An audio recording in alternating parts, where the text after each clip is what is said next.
ഇന്നെനിക്ക് ക്ലാസ് ഇല്ലാത്തൊരു ഡേ ആണ്. അപ്പം ഇന്നത്തെ ഡേ ഇൻ മൈ ലൈഫ് കണ്ടാലോ? ഇന്നത്തെ എൻ്റെ മെയിൻ ടാസ്ക് ഞാനൊരു 9 അവർ സ്റ്റഡി ചലഞ്ച് പ്ലാൻ ചെയ്യുന്നുണ്ട്. എത്രത്തോളം സക്സസ് ആവുമെന്നറിയില്ല, എന്തായാലും ചെയ്തു നോക്കാം. രാവിലെ ബ്രേക്ക്ഫാസ്റ്റിന് ചപ്പാത്തി ആയിരുന്നു. എൻ്റെ ഷേപ്പ് ഒന്നും നോക്കണ്ട കേട്ടോ, എനിക്ക് എത്ര നോക്കിയാലും വട്ടത്തിൽ കിട്ടൂല. വട്ടത്തിലാക്കാൻ നോക്കുമ്പോഴൊക്കെ ഇങ്ങനെ വരും. അപ്പോൾ പിന്നെ ഉള്ളത് കൊണ്ടോണം പോലെ, ലുക്കിലല്ലല്ലോ വർക്കിലല്ലേ കാര്യം. അപ്പം ആദ്യം തന്നെ എൻ്റെ സ്റ്റഡി ടേബിൾ ഒന്ന് വൃത്തിയാക്കാനുണ്ടായിരുന്നു. ഒന്നുമില്ല, ജസ്റ്റ് ഒന്ന് റീഅറേഞ്ച് ചെയ്തു വെച്ചു. നോട്ട്ബുക്ക് എല്ലാം ഒരു സെക്ഷനിലും റാങ്ക് ഫയൽ എല്ലാം വേറൊരു സെക്ഷനിലും ആക്കി വെച്ചു. ഇനി ഞാൻ കുറച്ച് ടിപ്സ് അല്ല, ഞാൻ ഫോളോ ചെയ്യുന്ന കുറച്ച് കാര്യങ്ങൾ പറഞ്ഞുതരാം, കുറച്ച് മെത്തേഡ്സ്. നമ്മൾ ഏത് എക്സാമിന് വേണ്ടിയാണോ പ്രിപ്പയർ ചെയ്യുന്നത് അതിൻ്റെ സിലബസ് പ്രിൻ്റ് ഔട്ട് എടുക്കണം.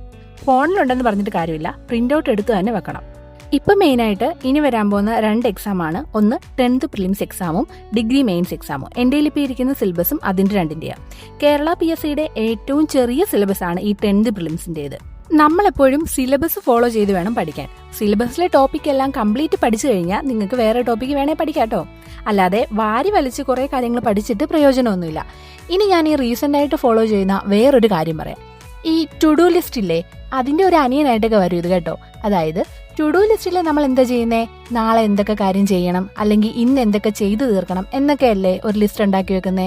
At the end of the day ആ ലിസ്റ്റ് നോക്കിയിട്ട് എന്തൊക്കെ നമുക്ക് ചെയ്യാൻ പറ്റി അല്ലെങ്കിൽ എന്തൊക്കെ നമുക്ക് ചെയ്യാൻ കഴിഞ്ഞില്ല അതൊക്കെ നമുക്ക് നോട്ട് ചെയ്യാനായിട്ട് പറ്റും. പക്ഷെ ഈ ഒരു മെത്തേഡ് എനിക്ക് അത്ര വർക്കൗട്ട് ആയില്ല കേട്ടോ. അങ്ങനെ ഇരിക്കുമ്പോൾ ഏതോ ഒരു വീഡിയോയിൽ കണ്ട ഐഡിയ ആണ് ഇത്.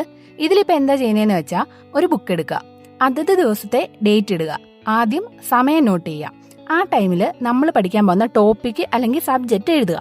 ആ ടോപ്പിക്ക് പഠിച്ചു കഴിയുമ്പം അപ്പോൾ ഉള്ള ടൈം ഉണ്ടല്ലോ, അതും മുമ്പേ എഴുതിയ ടൈമിൻ്റെ കൂടെ എഴുതി വെക്കുക. ഇങ്ങനെ ഒരു ഡേയിൽ നമ്മൾ പഠിച്ച ടോപ്പിക്ക് മൊത്തം എഴുതുക. ഒരു ദിവസം ഒരു സബ്ജക്റ്റ് മാത്രം എന്ന രീതിയിൽ പഠിക്കാൻ നിൽക്കല്, അത് ഭയങ്കര ബോറായിരിക്കും. അതുപോലെ തന്നെ ഞാൻ മാക്സിമം 30 മിനിറ്റ് അല്ലെങ്കിൽ 40 മിനിറ്റ് ഒക്കെ ഒരു ടോപ്പിക്ക് കണ്ടിന്യൂസ് ആയിട്ട് പഠിക്കത്തുള്ളൂ. അത് കഴിഞ്ഞ് കുറച്ച് ബ്രേക്ക് എടുക്കും. ഇങ്ങനെ ചെയ്യുമ്പം at the end of the day ആ ദിവസം നമ്മൾ എത്ര ടോപ്പിക്ക് പഠിച്ചു എന്നും ടോട്ടൽ എത്ര മണിക്കൂർ പഠിച്ചു എന്നും ഒക്കെ നമുക്ക് അറിയാൻ പറ്റും. അത് കാണുമ്പം നമ്മുടെ കോൺഫിഡൻസ് കുറച്ച് കൂടും.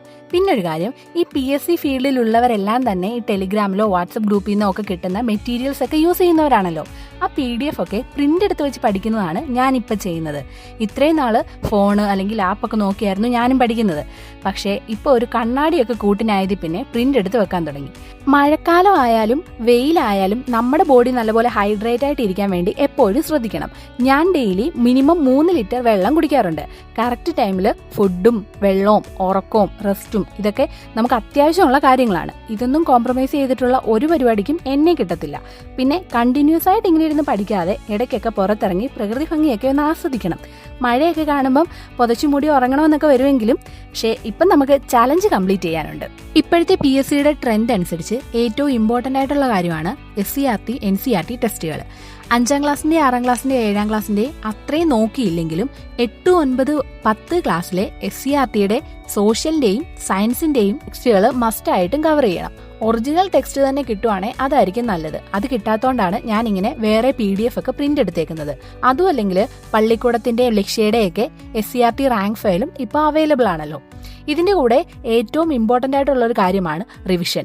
വെറുതെ കുറേ കാര്യങ്ങൾ അവിടുന്ന് ഇവിടുന്നൊക്കെ പഠിച്ചിട്ട് കാര്യമൊന്നുമില്ല. പഠിച്ച കാര്യങ്ങൾ കൃത്യമായിട്ട് റിവിഷൻ ചെയ്യണം. ഓരോ വീക്കെൻഡിലും ആ ആഴ്ചയിൽ ഫുള്ളായിട്ട് പഠിച്ച കാര്യങ്ങൾ റിവൈസ് ചെയ്യണം. അങ്ങനെ ചെയ്താൽ മാത്രമേ നമ്മൾ ഈ പഠിക്കുന്നത് കൊണ്ടൊക്കെ എന്തെങ്കിലും ഒരു പ്രയോജനം ഉണ്ടാകൂ. ഉറപ്പായും നമ്മൾ പഠിച്ച കാര്യങ്ങളൊക്കെ മറന്നുപോകും. മനുഷ്യന്മാരെല്ലാവർക്കും മറവിയൊക്കെ ഉണ്ടല്ലോ, അതൊന്നും സീനില്ല. ഉച്ചയ്ക്ക് ഫുഡൊക്കെ കഴിച്ചിട്ട് വീണ്ടും കുറച്ചു നേരം ഞാൻ പുറത്തൊക്കെ ഇറങ്ങിയിരുന്നു. ഇനി ഞാൻ പഠിക്കുന്ന ഇൻസ്റ്റിറ്റ്യൂഷനിൽ ഞങ്ങൾക്ക് ആപ്പ് അവൈലബിൾ ആണ്.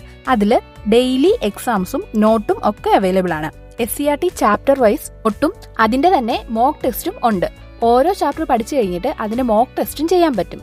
സത്യം പറഞ്ഞാൽ പഠിക്കാനുള്ളതെല്ലാം ഈ ആപ്പിൽ നിന്ന് തന്നെ കിട്ടും. അത് കഴിഞ്ഞ് ചായയുടെ സമയമായി. ചായയും കുടിച്ച് സ്നാക്സും കഴിച്ച് രാഹുലും ഞാനും കുറേ നേരം കാര്യമൊക്കെ പറഞ്ഞിരുന്നു. സംസാരം കണ്ടാൽ ആഭ്യന്തര വിഷയങ്ങളിലെ ചർച്ചയാണെന്ന് തോന്നുമെങ്കിലും ഏതോ ഗെയിമിന്റെ കാര്യമൊക്കെയാണ് ഈ പറയുന്നത്. എനിക്ക് മൊത്തത്തിൽ അങ്ങോട്ട് മനസ്സിലായിട്ടില്ല, എങ്കിലും തലയാട്ടി കേട്ടോണ്ടിരുന്നു. ഈ ഗെയിമിന്റെ കാര്യമാണ് ഇപ്പൊ പറഞ്ഞത്. നല്ല അടിപൊളി ഗ്രാഫിക്സ് ഒക്കെയാണ് ഇതിന്റെ. ഞാൻ ചോദിക്കുമായിരുന്നു ഈ ചെക്കൻ ഇത് എവിടെ പോവാ, എന്തു ചെയ്യുക എന്നൊക്കെ. അപ്പൊ അതിന്റെ കഥകളൊക്കെ ആയിരുന്നു എനിക്ക് പറഞ്ഞു തന്നോണ്ടിരുന്നത്. രാഹുലിന് സിനിമയും ഗെയിമിങ്ങും ഭയങ്കര ഇൻട്രസ്റ്റിംഗ് ആയിട്ടുള്ള 2 ഫീൽഡാണ്. വീണ്ടും ഞാൻ പോയി പഠിക്കാനിരുന്നു. ഒരു മാത്സിന്റെ ക്ലാസ് യൂട്യൂബിൽ കണ്ടു. ഡെയിലി ഏതെങ്കിലും ഒരു ടോപ്പിക്ക് വെച്ച് മാത്സ് പഠിക്കണം. മോസ്റ്റ് ഓഫ് ദി എക്സാംസിനും 20 മാർക്കിനൊക്കെ മാത്സ് ചോദിക്കാറുണ്ടല്ലോ. അപ്പം അതിന്റെ ഒരു ഇമ്പോർട്ടൻസ് മാത്സിന് കൊടുക്കണം. പിന്നെ രാത്രി ഞങ്ങൾക്ക് കുറച്ച് ഷോപ്പിംഗ് ഒക്കെ ഉണ്ടായിരുന്നു. റെഡി ആയിട്ട് ഡ്രസ്സൊക്കെ മാറി നേരെ സൂപ്പർ മാർക്കറ്റിൽ പോയി. എല്ലാ ദിവസവും രാത്രി അല്ലെങ്കിൽ വൈകിട്ട് ഞങ്ങൾ പുറത്തു പോകാറുണ്ട്. ഇന്ന് കുറച്ച് ഗ്രോസറിയും പച്ചക്കറിയും ഒക്കെ വാങ്ങാനുണ്ടായിരുന്നു. പിന്നെ ഓഫ് കോഴ്സ് സ്നാക്സും വാങ്ങി. പിന്നെ രാത്രി പുറത്തു പോകുമ്പം എനിക്ക് വിശപ്പിന്റെ വിളി വരാറുണ്ട്. ആദ്യം ഒരു ലൈം വാങ്ങി. ഈ ഗ്ലാസ് കാണാൻ നല്ല രസമുണ്ടായിരുന്നു. പിന്നെ ഷവർമ വന്നു. അത്യാവശ്യം തരക്കേടില്ലാത്ത ടേസ്റ്റ് ഒക്കെ ഉണ്ടായിരുന്നു. വീട്ടിൽ വന്നിട്ട് എനിക്ക് ചലഞ്ച് കംപ്ലീറ്റ് ചെയ്യാൻ ഒരു എക്സാം കൂടെ അറ്റൻഡ് ചെയ്യണമായിരുന്നു. ഡെയിലി ഒരു പ്രീവിയസ് ഇയർ ക്വസ്റ്റ്യൻ പേപ്പർ വെച്ച് വർക്കൗട്ട് ചെയ്യുന്നത് നല്ലതാണ്. PSCയുടെ സൈറ്റിലും ടെലിഗ്രാമിലും ഒക്കെ ഇത് അവൈലബിൾ ആയിട്ടുണ്ട്. അറ്റ് ലാസ്റ്റ് ഞാൻ എന്റെ ചലഞ്ച് കംപ്ലീറ്റ് ചെയ്തു ഗൈസ്. ഇനി എനിക്ക് നിങ്ങളോട് പറയാൻ ഉള്ള കുറച്ച് കാര്യങ്ങൾ പറയാം.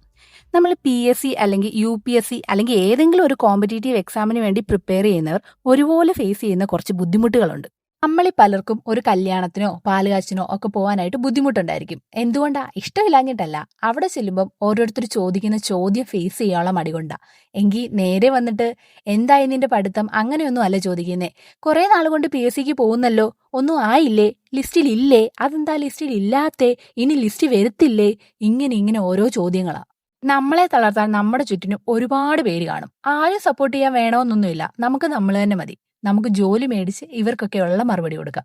എന്നെ സംബന്ധിച്ച് എന്റെ വീട്ടുകാരും എന്റെ പാർട്ണറും എല്ലാം നല്ല സപ്പോർട്ടാണ്. എല്ലാവർക്കും അങ്ങനെ ആവണമെന്നില്ല. അങ്ങനെ അല്ലാത്തവർ സ്വയം അങ്ങ് വിചാരിക്കണം. നമുക്ക് ജോലിയൊക്കെ മേടിച്ചു കഴിയുമ്പം ഈ നമ്മളെ കുറ്റപ്പെടുത്തിയവരെല്ലാം നേരെ മുന്നിൽ വന്ന് നിന്നിട്ട് എന്തുകൊണ്ട് മക്കളെ വിശേഷം, സുഖമാണോ, എങ്ങനത്തെ ചോദ്യമൊക്കെ ചോദിക്കും. അപ്പോൾ ഉള്ളിൽ നമുക്ക് മറ്റേ അന്ന് പറഞ്ഞ കാര്യങ്ങളൊക്കെ ഓർമ്മ വേണം. ആരൊക്കെ തളർത്താൻ നോക്കിയാലും നമ്മൾ തളരരുത്. കുറെ വർഷങ്ങൾ എടുക്കുമായിരിക്കും ചിലപ്പം. സമയമുണ്ടല്ലോ, പെരിയ മതി, ആർക്കും ധൃതിയില്ല. എന്തായാലും ഇറങ്ങി തിരിച്ചെങ്കിൽ നമ്മൾ ഈ ലക്ഷ്യം കൈവരിച്ചിട്ടേ പിന്മാറും. ഇത്രേ ഉള്ളു കേട്ടോ ഇന്നത്തെ എന്റെ ഡേ ഇൻ മൈ ലൈഫ്. എല്ലാവർക്കും വീഡിയോ ഇഷ്ടപ്പെട്ടെങ്കിൽ ലൈക്ക് ചെയ്യാനും ഷെയർ ചെയ്യാനും സബ്സ്ക്രൈബ് ചെയ്യാനും മറക്കല്ലേ.